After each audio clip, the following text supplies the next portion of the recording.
दोस्तों, इस वक्त मेरे पीछे एक वीडियो चल रहा है। यह वीडियो है खतौली विधानसभा के मुनव्वरपुर गांव का और यहां पर खदेड़ा हो रहा है। खदेड़ा किसका हो रहा है?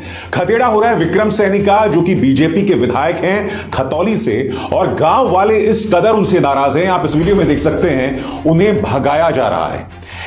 विक्रम सैनी वो शख्स हैं दोस्तों, वो विक्रम सैनी जो मुजफ्फरनगर दंगों में एक नाम थे और बाद में जांच के बाद उन्हें क्लीन चिट दे दी गई, बिल्कुल उसी अंदाज में जैसे मुख्यमंत्री आदित्यनाथ ने खुद को क्लीन चिट दे दी, केशव प्रसाद मौर्य को क्लीन चिट मिल गई, सुरेश राणा को भी क्लीन चिट मिल गई, संगीत सोम को भी क्लीन चिट मिल गई।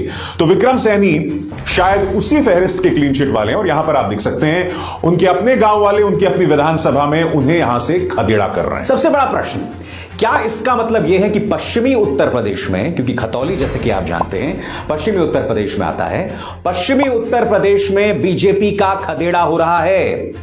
मैं आप चाहूंगा कि आप इस वीडियो के दो और अंश देखें। इस अंश में देखिए वो गाड़ी के अंदर बैठते हैं और गाड़ी के अंदर बैठने के बाद गांव वाले उन्हें किस तरह से ताना देते हैं।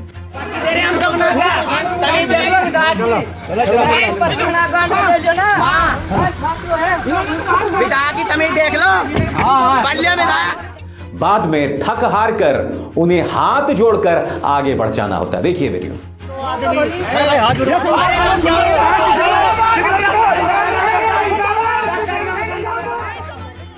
ये वीडियो बहुत कुछ कह रहा है। विक्रम सैनी वो शख्स जो एक तरह से कहा जा सकता है 2013 में जो दंगे हुए उनमें उनका एक किरदार था, आरोपी थे, जांच में उन्हें क्लीन चिट दे दिया गया। इत्तेफाकन वो जांच जो थी वो योगी आदित्यनाथ सरकार की जांच थी, इसलिए उस पर सवाल उठना लाजमी है। मगर क्या इसका अर्थ यह माना जाए कि पश्चिमी उत्तर प्रदेश में भारतीय जनता पार्टी की उल्टी गिनती शुरू हो गई है, उनके लिए मुश्किल हो गई है? मैं आपको बताता हूं क्यों। क्योंकि पिछले करीब 13 महीने में जब किसानों का आंदोलन चला तो करीब 700 किसानों ने जान दी। यह ना भूलें, जब राकेश टिकैत उस रात, उस शाम को जब रोए थे, उससे पहले भारतीय जनता पार्टी के जो समर्थक थे वो लगातार उन्हें टारगेट कर रहे थे। आपको याद है बीजेपी ने बाकायदा एक पोस्टर जारी किया था कि तुम लखनऊ तो पहुंचो, तुम्हारी चमड़ी उधेड़ दी जाएगी, योगी आदित्यनाथ तुम्हारी चमड़ी उधेड़ देंगे। यानी कि भारतीय जनता पार्टी के जो समर्थक थे वो उग्र तरीके से राकेश टिकैत को टारगेट कर रहे थे। अब प्रधानमंत्री की दो बातें सामने उभर कर आई हैं। पहली बात, आज तक प्रधानमंत्री नरेंद्र मोदी ने उन 700 किसानों की मौत पर एक शब्द नहीं बोला। उल्टा इस शख्स सत्यपाल मलिक के बयान के मुताबिक जब वो प्रधानमंत्री से मिले थे तो प्रधानमंत्री ने यह तक कह दिया था कि वो 500 किसान जो मरे हैं वो मेरे लिए मरे हैं क्या?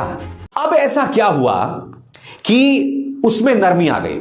यही नहीं, पश्चिम बंगाल के चुनावों में राकेश टिकैत हर जगह जाकर भारतीय जनता पार्टी के खिलाफ वोट देने की अपील कर रहे थे, ममता बनर्जी के पक्ष में वोट देने की अपील कर रहे थे। मैं यह समझना चाहता हूं, पश्चिम बंगाल के चुनाव और अभी उत्तर प्रदेश के चुनावों के बीच ऐसा क्या हो गया कि अब आप यह बोलने लगे कि हमारे लिए बीजेपी और समाजवादी पार्टी गठबंधन में कोई फर्क नहीं है?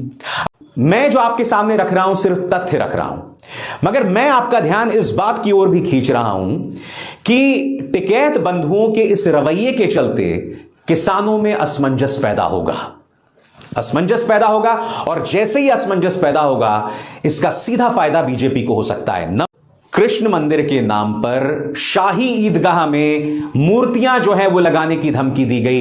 नतीजा यह हुआ कि 6 दिसंबर को मथुरा में धारा 144 के अंतर्गत शहर में कर्फ्यू लगा दिया गया, ड्रोन उड़ने लगे। इस सब का असर क्या हुआ? इस सब का असर यह हुआ कि धर्म नगरी के अंदर तनाव पैदा हो गया। उस धर्म नगरी मथुरा के अंदर तनाव पैदा हो गया जहां एक अरसे से कुछ नहीं हुआ था।